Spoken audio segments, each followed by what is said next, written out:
In global politics, peace talks don't always mean peace. Sometimes they mean pressure. This week, a single announcement quietly changed the tone of the Ukraine war. President Donald Trump says he plans direct talks with Ukraine's President Volodymyr Zelensky, not through diplomats, not through allies, but face-to-face. Supporters call it leadership. Critics call it dangerous, because when America talks, the world listens. And when Trump talks, nothing stays simple. The war in Ukraine has slowly transformed from a fast-moving conflict into a long, grinding struggle with global consequences. What began as a regional military invasion has now evolved into a defining test of international order, American leadership, and Western unity. Against this backdrop, the announcement of direct talks between Donald Trump and Ukrainian President Volodymyr Zelensky carries weight far beyond a simple diplomatic meeting. For nearly 3 years, the conflict has reshaped energy markets, defense budgets, and political debates across the United States. American taxpayers have funded military aid packages worth tens of billions of dollars.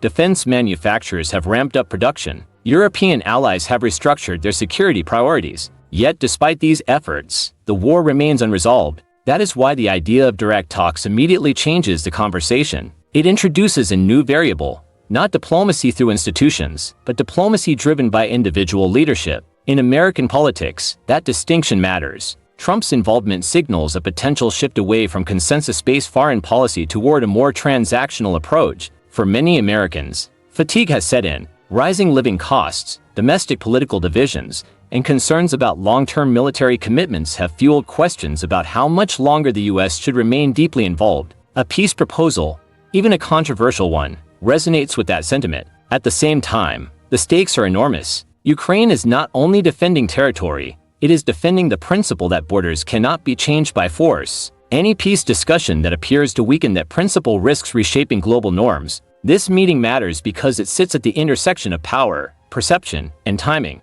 The war has reached a phase where military gains are slow, costly, and uncertain. Diplomatic initiatives, therefore, become more attractive, but also more dangerous if mishandled. In Washington, reactions are divided. Some policymakers see talks as a pragmatic step toward ending bloodshed. Others fear that premature negotiations could reward aggression and undermine long-term security. This is not just about ending a war. It is about deciding how wars end, and who gets to shape that ending. Donald Trump's approach to foreign policy has always stood apart from traditional American diplomacy. Where previous administrations emphasized alliances, multilateral agreements, and institutional processes, Trump favored direct engagement, leverage, and public pressure. During his presidency, Trump repeatedly challenged established norms. He questioned NATO funding commitments, imposed tariffs on allies, and pursued direct negotiations with adversaries. Supporters viewed this as strength.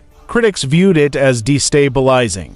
Applying this approach to Ukraine introduces both opportunity and uncertainty. Trump has often framed global conflicts in terms of cost versus benefit. From his perspective, prolonged wars represent financial drain and strategic distraction.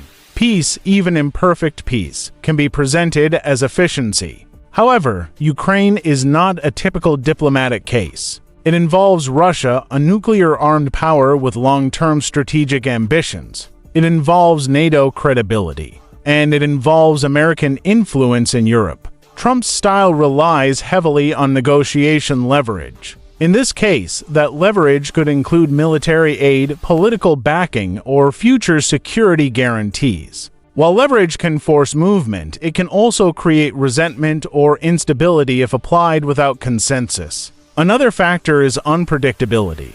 Trump's negotiating strength has often come from keeping counterparts uncertain about his next move. In business, this can yield results. In geopolitics, unpredictability carries higher risk. A key question remains, is Trump seeking a comprehensive peace framework or a symbolic breakthrough? The difference matters. A framework requires coordination with allies and institutions. A symbolic deal prioritizes speed and optics. Trump's involvement also shifts the media narrative. The conflict becomes personalized. Headlines focus less on battlefield developments and more on leadership dynamics. This can accelerate diplomatic momentum, but it can also oversimplify complex realities. Ultimately, Trump's foreign policy philosophy challenges the idea that long wars require long solutions. Whether that challenge leads to resolution or further tension remains uncertain. Beyond Washington and Kyiv, the proposed talks are sending signals across the globe. European allies are assessing what this development means for collective security. Russia is recalculating strategy. Other global powers are observing quietly.